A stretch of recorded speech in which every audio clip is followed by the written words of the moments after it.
Bonjour et bienvenue à ma chronique voyage de l'émission Dernière Minute. Je me présente, je suis Cynthia Laparé-Labelle, directrice et également conseillère auprès de Club Voyage Raymond Potvin.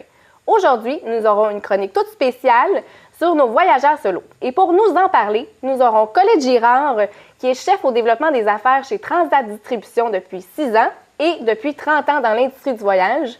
Bonjour à toi, Colette, et bon matin. Bienvenue à notre chronique voyage de l'émission Dernière Minute. Bonjour, Cynthia. J'entends 30 ans, puis ça me fait peur, mais oui. Non, tu le parais pas. Puis 30 ans, c'est quand même un chiffre imposant, mais beaucoup d'expérience. Donc, aujourd'hui, si tu le veux bien, Colette, j'aimerais ça, en débutant, si on pouvait parler de qui sont les voyageurs en solo. Puis, parce que je pense que ça serait faux de penser que c'est uniquement des célibataires. Effectivement. En fait, juste pour nous, c'est notre terme qu'on dit entre nous, voyageurs solo. En réalité, c'est voyageurs qui voyagent seuls, non accompagnés, qui veulent être seuls. Oui, on a parlé des célibataires. Ça, c'est l'image qu'on a. Les célibataires, les gens avec le sac à dos, c'est pas mal ça quand on nomme un voyageur solo. C'est ça qu'on a en image tout de suite. Mais il y a beaucoup de gens qui voyagent en solo qui ont un champ d'intérêt particulier, donc ils vont se retrouver avec d'autres gens, mais ils sont partis tout seuls.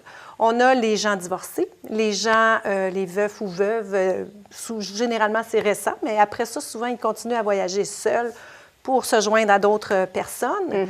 Les jeunes qui terminent leurs études, on en a beaucoup et de plus en plus, c'est presque une religion de le faire. On a les gens en quête personnelle, donc qui veulent se retrouver, se ressourcer, donc ils partent tout seuls pour pouvoir le faire, comme on a vu dans le film, le fameux film en anglais, je connais le M. Primange ou E. Pray Love, c'est un peu ça. Oui. C'est un super beau film. Excellent, et c'est très typique, très révélateur, il y en a beaucoup de ces gens-là. Il y en a qui veulent relever des défis. Alors, ça peut être un défi sportif, un défi culinaire. Il y a vraiment plusieurs sortes d'aller faire du yoga, de la méditation, du silence pendant un certain temps. Ça, c'est un défi que les gens se donnent. Et il y en a deux autres qui sont quand même assez importants. Il y a ceux qui ne trouvent personne pour voyager avec eux. Qui ont un conjoint, mais qui n'aiment pas voyager. Exactement.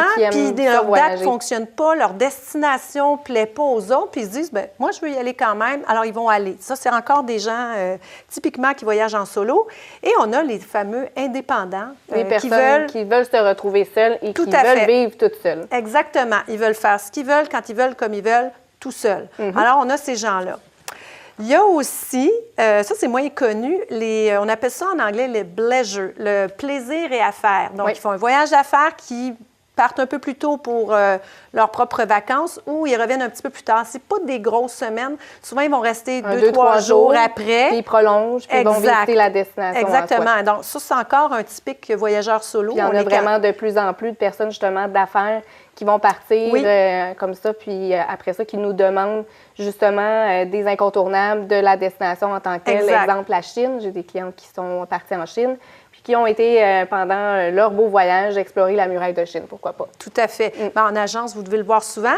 Et on a ce qu'on appelle les super aînés, les aînés actifs auxquels on ne pense pas souvent, on les considère pas comme des voyageurs solo, mais il y en a quand même beaucoup qui se joignent en général plus vers un groupe que d'être tout seul. Alors, c'est un peu ça. Puis juste pour te cibler un peu qu'est-ce qu'ils aiment, alors je le disais souvent, le typique indépendant, c'est je veux faire ce que je veux, quand je veux, comme je veux. Je veux rencontrer des gens locaux, donc ne pas être dans un environnement avec d'autres Québécois, pour le dire comme ça. Et on a les autres aussi, les gens qui sont seuls, mais qui veulent être entourés d'un groupe, pas nécessairement qu'ils connaissent. En tout temps aussi. Avoir des gens pour partager. Il y a vraiment tout ça. Donc, ils vont se joindre à un groupe et se faire des amis. Vous voyez, une personne qui est seule, qui vit seule, et tout seul tout le temps, quand ils voyagent, ils ont envie d'être avec d'autres personnes. Alors, on a ces gens-là. Pour eux autres, c'est facile de rencontrer des gens parce qu'ils ont cette facilité-là, parce qu'ils voyagent comme ça. Il y en a aussi beaucoup qui veulent avoir leur chambre à eux autres tout seuls, mais il y en a qui n'ont aucun problème à partager parce qu'ils font des connaissances, puis ils peuvent partager leur joie de voyager ensemble. Donc, il y a un petit peu de tout ça dans leur désir. Le fait de partager peut réduire les coûts de l'occupation simple également. Oui. Est-ce que tu veux me partir sur un sujet que j'aime bien? Oui, vas-y. Justement, tu parles d'économie. Souvent, un client qui voyage seul, qui veut voyager seul, je devrais plus dire ça, souvent, il y a une petite hésitation. Est-ce que ça va me coûter cher? Oui. Est-ce que ça va être sécuritaire? Ça, c'est vraiment les objections que les voyageurs, Totalement. les typiques objections des personnes voyageurs solo. Hein? Ils s'empêchent quelquefois. Alors, s'ils venaient vous voir en agence... Ça va être cher. Ça, c'est le premier mot d'ordre, ça va être cher. Mais en même temps, ces voyageurs solo-là, souvent, c'est une réalité qu'ils font face. Je parle pour ceux, exemple, qui n'ont personne avec qui voyager, mais qui veulent voyager. Bien, malheureusement, ça fait partie de la game, comme on dirait, de payer un petit supplément simple. On a notre confort dans notre chambre, donc on est sûr qu'il n'y a personne qui ronfle, mais on est entouré aussi avec les gens durant le jour.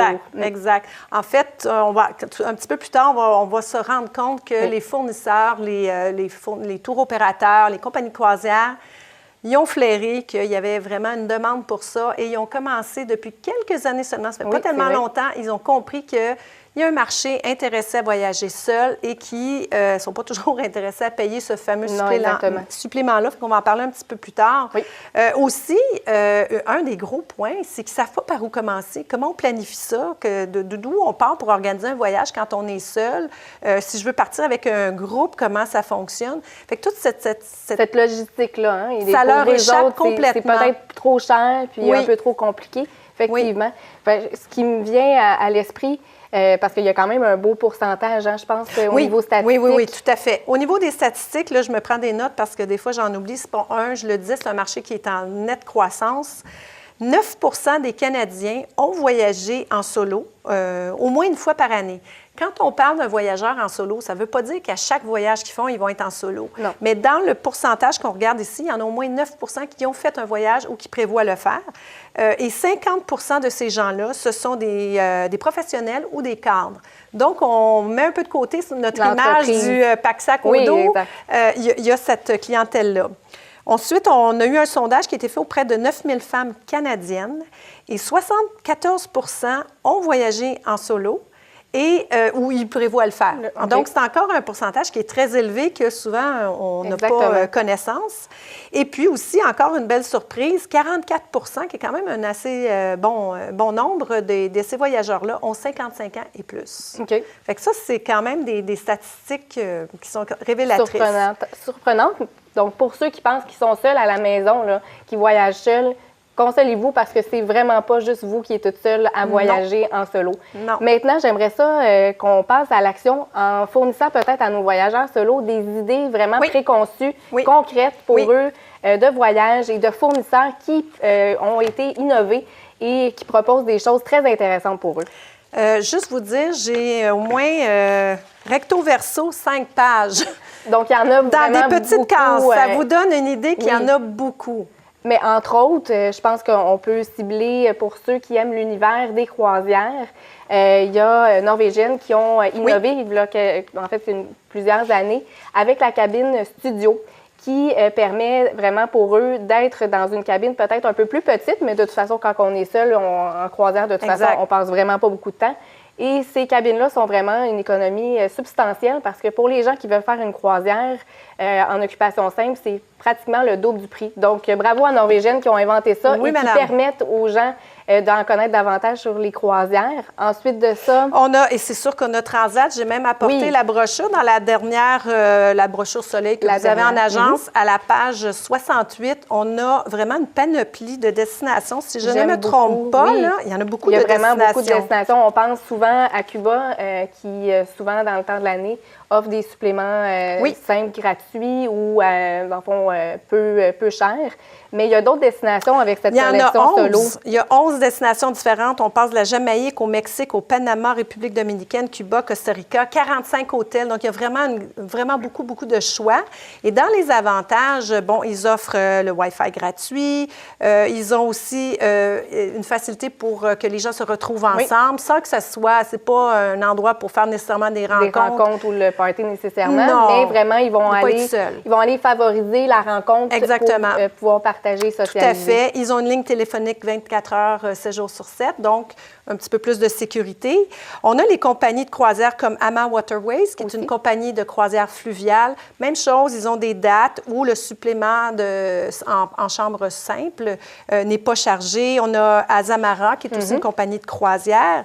Et on a des compagnies comme G-Adventure qui font des voyages un petit peu plus que... Oui, vous aimez beaucoup chez les jeunes, qui est vraiment extrêmement populaire. On parle jeunes, mais aussi pas si jeunes que ça. G-Adventure, vraiment, qui ont été diversifiés leur panoplie pour tous les groupes d'âge. Puis ça, bien, en fait, je pense que tout le monde en trouve pour son compte. Tout le monde y trouve son compte, tout à fait. Vous avez nommé Norwegian Cruise Line, mais pour aller dans d'autres types de produits, on a la compagnie de Rocky Mountaineer, qui est une genre de croisière, mais en train, dans l'Ouest canadien, qui est vraiment fabuleux, qui ont des dates spécifiques dans des mois un peu plus tranquilles où ils n'ont pas de supplément. On peut y aller avec le Chanteclair aussi, qui ont vraiment des wagons francophones aussi à différentes dates. C'était mon dernier. Il y aurait tant de choses à dire. Il y a Exoticto aussi qui offre des occupations simples réduites. Il y a Groupe et compagnie qui va favoriser, dans le fond, des groupes à compagnie garantis. Est-ce que je peux me permettre d'ajouter, parce que souvent les gens disent, oui, je voyage seule, mais comment je vais faire pour être avec un groupe si je veux partager? Alors, on peut faire une demande de partage de chambre dans un groupe. On regarde les âges et tout ça. Les gens se téléphonent, se contactent, se rencontrent, puis décident, oui, ça fonctionne, on va voyager ensemble. Et ça arrive souvent. Et souvent, ce qui est bien, c'est que ça devient les meilleurs amis du monde. Ils voyagent toujours ensemble par la suite. Donc ça, c'est quand même une belle optique de le voir comme ça. C'est un beau point.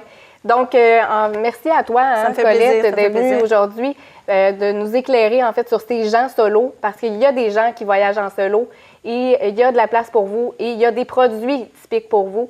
Donc, je vous invite à venir me rencontrer pour en connaître davantage. Donc, merci encore, Colette. Ça fait plaisir. Et pour vous, à la maison, je vous dis rendez-vous la semaine prochaine pour une autre chronique signée Cynthia, qui sera tout aussi pertinente qu'aujourd'hui et qui vous fera découvrir le monde passionnant du voyage. Merci à vous et bonne semaine.